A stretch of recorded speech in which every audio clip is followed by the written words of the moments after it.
Aquí les vengo a payar, al compás del Nanotiranus, que vuelve con el caballo cansado de tanto volver y volver. Esta vez son Longrich y Zaita quienes intentan reflotarlo. No se les ocurre otra que separarlo del Tyrannosaurus querido, basados en datos de otros trabajos que lo daban por perdido, y otros más que se atrevían a creer en su valía. Los comparan y comparan, datos anatómicos y filogenéticos, datos de clústeres y diversidad taxonómica, pero ya veremos qué consiguen hacer a la desgastada imagen del pequeño dinosaurio que quería ser libre como antaño. Bueno, y ya hablando en serio, Longrich y Zaita 2024 analizan al Nanotiranus y proponen su validez taxonómica. Lo veremos acá. Esto quiere decir que no sería un juvenil de Tyrannosaurus Rex. Pero, ¿en qué se basaron los autores para decir esto? ¿Qué implicancias puede tener este resultado? Quería darles algunos puntos que podemos ver en este artículo y que son interesantes para comentar en este video. Voy a hacer un video muy detallado sobre la sinonimia o no de Nanotiranus con Tyrannosaurus, pero quiero que vean cómo hicieron este análisis Longrich, Zaita, que son, bueno, Longrich es un conocido paleontólogo que estudia terópodos hace bastante tiempo. Dale like y suscribirte a Secretos Paleontológicos, ¿ves? El análisis de Longrich y Zaita se basa principalmente en la bibliografía. Esto quiere decir que, bueno, analizaron a ver qué información daban los distintos autores sobre la posible sinonimia de Nanotiranus, si proponían la hipótesis de la sinonimia o proponían la hipótesis de que es una especie válida. O sea, en esa palabra sujétense también, hipótesis. Esto quiere decir que está sujeta a discusión, o sea, está sujeta a ver qué rasgos utilizamos, cómo hacemos el análisis, cómo colectamos la información para poder decir o afirmar una cosa o la otra, si es un sinónimo o si es una especie válida. Y una hipótesis perfectamente, como les dije también varias veces y como lo he hecho incluso en el canal, se puede perfectamente rechazar. Podemos decir directamente esta hipótesis no tiene ningún sentido, hay que eliminarla porque de otra forma no avanza la ciencia, ¿no? Y no podemos andar eliminando hipótesis. Ahora, también se avanza discutiendo las hipótesis y habiendo quienes están más a favor de una de las dos hipótesis porque tienen cierto rango de experiencia en un tema en particular. La mayor parte de los paleontólogos son especialistas incluso en una familia o en un género en particular. El Tyrannosaurus es una de las especies más conocidas del mundo, si no la más conocida del mundo. Cuenta con más de 50 especímenes, bastante completos o más incompletos, pero es una de las especies mejor conocidas, más estudiadas, pero incluso así y todo, muchísimos especialistas en Tyrannosaurus no han visto todos los mismos especímenes. Por lo tanto, pueden tener opiniones encontradas distintas. Mayor cantidad de variables entran en juego cuando estamos hablando de una hipótesis que todavía no tiene toda la evidencia necesaria. Porque, bueno, se ha encontrado un juvenil muy chiquito, varios juveniles chiquitos de Tyrannosaurus muy jóvenes, pero no llegan al tamaño o la edad que llegarían los especímenes de Nanotiranus lancensis. Otro caso es que también no se ha encontrado un espécimen del tamaño de Nanotiranus lancensis que pueda ser referido a Tyrannosaurus. Entonces podríamos decir que encontramos un espécimen del tamaño y de la edad, porque bueno, evidentemente tiene que tener cierta edad para haber tenido el tamaño que tiene Nanotiranus, menos de poco más de 5 metros, alrededor de 4 o 5 metros de largo, pero no llega a los 12-13 metros de largo que llegaría Tyrannosaurus Rex, los más adultos. Entonces, en ese lapso de tamaño en ese intervalo de tiempo y de tamaño, tenemos acumulado una gran cantidad de diferencias anatómicas debido a la ontogenia. Entonces estos autores, Longridge y Saita, dicen que no encontramos intermedios, eslabones intermedios que unan la anatomía de los distintos estados ontogenéticos. Entonces no podemos decir que Nanotyrannus no puede ser una especie distinta. O sea, no hay evidencia suficiente según ellos, según la ontogenia, para decir que sea una especie distinta. Pero sí la hay según la evidencia que hubo a partir de los cortes histológicos de crecimiento que hizo Carr, otro paleontólogo, que hizo una gran serie de crecimiento del Tyrannosaurus y determinó que Nanotyrannus está dentro de esa serie de crecimiento y por lo tanto es un sinónimo de Tyrannosaurus. Thomas Carr sostiene que Nanotyrannus es sinónimo de Tyrannosaurus. Entonces, otra evidencia más sería que dan Longridge y Saita, es decir, que hay una cierta variación de los tiranosáuridos, una cierta diversidad de tiranosáuridos de varias especies que convivieron de tiranosáuridos al mismo momento en el Cretácico superior. Entonces no es difícil pensar que haya habido otra especie, otro género conviviendo con el Tyrannosaurus al mismo momento en el mismo lugar. Es probable que pueda haber pasado eso con el Nanotyrannus, en cuanto a que pudo haber habido otras especies, y las hay conocidas, conviviendo al mismo momento que el de tiranosáuridos, pero podría este no ser el caso. Perfectamente, si es un estado ontogenético del Tyrannosaurus, no es una especie distinta. Otra característica que dicen es que Nanotyrannus tiene muchas diferencias en caracteres osteológicos de distintos procesos, de distintos prominencias, crestas, etcétera, del cráneo, por ejemplo, para decir que es una especie distinta a Tyrannosaurus, porque Tyrannosaurus cambia muchos de esos rasgos. Entonces no se puede decir que sea la misma especie porque más de 180 rasgos distintos a Tyrannosaurus. Bueno, eso puede ser algo a consideración en cuanto a cómo el paleontólogo distingue las especies, ¿no? Las distingue en base a rasgos osteológicos. Pero también tenemos que pensar que si es un juvenil, tenemos que pensar que esos rasgos pudieron haber cambiado perfectamente. Pero bueno, estos paleontólogos dicen que no hay evidencia de cómo se produjo este cambio osteológico en la ontogenia para llegar a tener tanta diferencia en rasgos. Otra característica que nos dan estos paleontólogos es un análisis clúster, que quiere decir, bueno, un análisis estadístico con un programa de computadora que separa en grupos los rasgos de Tyrannosaurus y de Nanotyrannus. Y Nanotyrannus sale en un extremo de ese clúster y Tyrannosaurus en otro. Lo que quiere decir normalmente en taxonomía que son dos especies distintas. Lo cual de nuevo está en correlación con la cantidad de rasgos en los cuales difiere Nanotyrannus de Tyrannosaurus. Pero de nuevo podría ser por ontogenia. ¿Es por ontogenia? Bueno, ya les digo. Según Thomas Carr, sí. Según otros paleontólogos, también.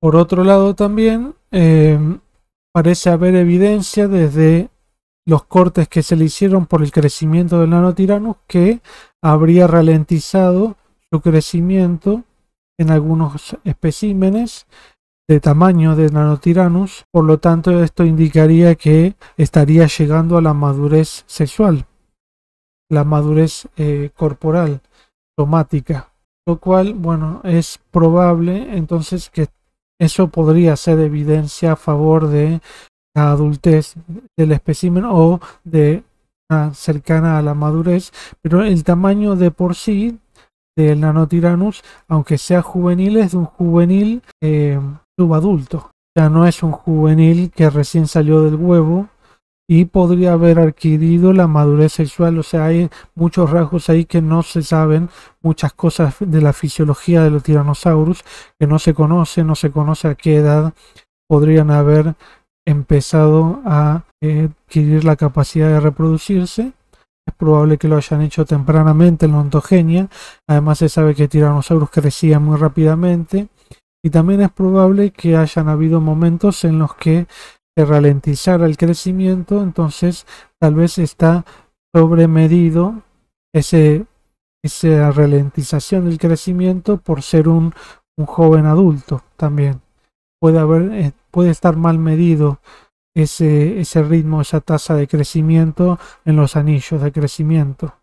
Después también se han encontrado especímenes jóvenes de Tyrannosaurus con rasgos de adulto de Tyrannosaurus, lo que podría indicar que evidentemente el juvenil tiene más rasgos más en común con el Tyrannosaurus de los que tiene con el Nanotyrannus. Entonces el Nanotyrannus debería ser una especie distinta. Bueno, tenemos que ver, ahí ya entramos en el tema de la variación individual de los individuos, valga la redundancia.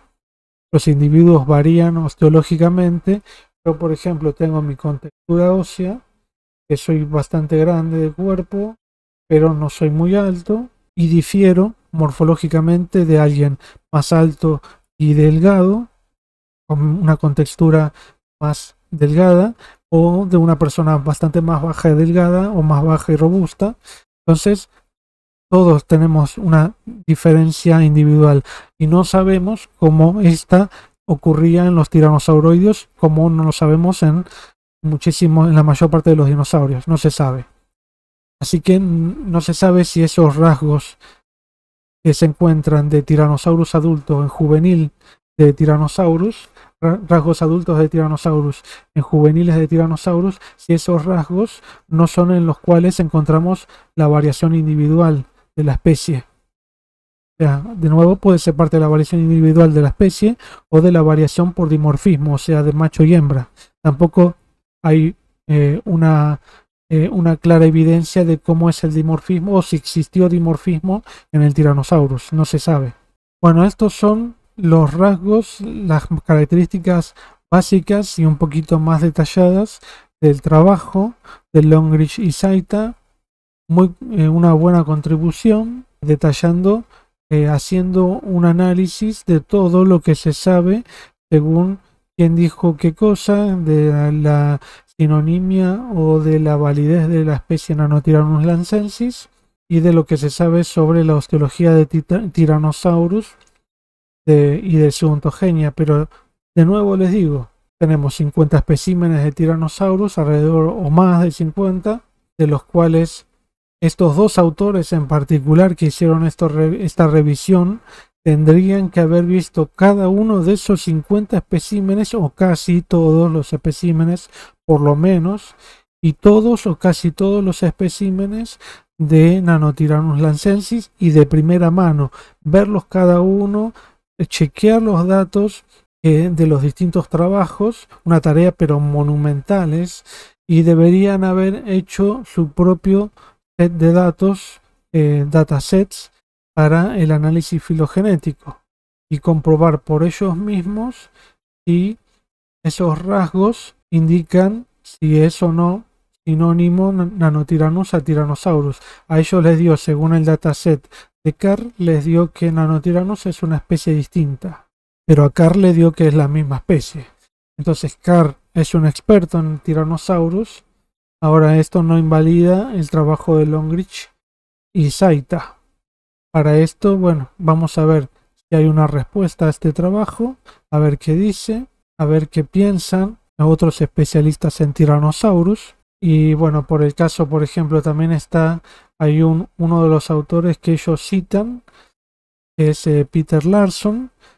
Peter Larson no es un paleontólogo. Ustedes me dirán, bueno, pero ¿por qué tiene que ser paleontólogo y estar en la élite de la paleontología para hacer un artículo? No estoy hablando de que tiene que estar en la élite de la paleontología para hacer un artículo. Lo que sí digo es que no tiene la formación que tiene alguien como Thomas Carr, por ejemplo, o Longridge incluso, que vieron y saben cómo son los procedimientos dentro de la ciencia, tienen toda la información a su disposición y no van a no van a andar saltando en caracteres repetidos, en los errores repetidos de otros paleontólogos, sino que van a progresar en el conocimiento, van a hacer que el conocimiento prospere. Bueno, también Peter Larson es alguien que compra y vende fósiles. O sea, este es uno de los que encontró el Tyrannosaurus que lo vendieron al Museo de Chicago posteriormente, después de una incautación del FBI, y que Peter Larson, bueno, él lo recuperó y no era ilegal extraer fósiles de dinosaurios en Estados Unidos, pero él, o sea, no sé si él hubiera estudiado el fósil, qué hubiera hecho él con los fósiles. Posiblemente no los hubiera vendido, pero ya se los sacó el Estado y volvió, por suerte, a un museo. Esto pudo haber quedado en manos de privados. Entonces, bueno, esto es también una razón para la cual un paleontólogo debería haberlo extraído estos restos y debería haberlo depositado de primera mano en el museo. O sea, también este problema con el FBI nació porque Larson compra y vende fósiles.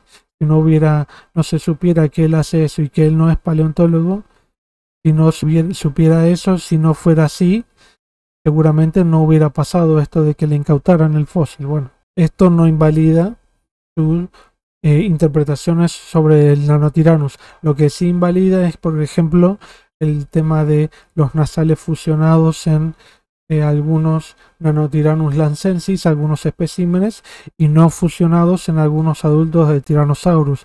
Esto dio lugar a pensar a algunos paleontólogos y algunos no paleontólogos como Larson que el Nanothyrannus debía ser adulto, entonces es una especie válida distinta a Tyrannosaurus. Sin embargo, yo hablé también con Thomas Kerr y él me dijo también que esta fusión de los nasales es algo que se puede encontrar en juveniles de Nanothyrannus, de Tyrannosaurus, o sea, juveniles de Tyrannosaurus hablando de Nanothyrannus. O sea que para él, a pesar de los nasales estar fusionados en Nanothyrannus en algunos especímenes, no en todos, además hay que saber eso, cómo analizarlo. Si vos tenés fusionados algunos nasales en algunos especímenes y en otros no, eso crea un problema de interpretación también.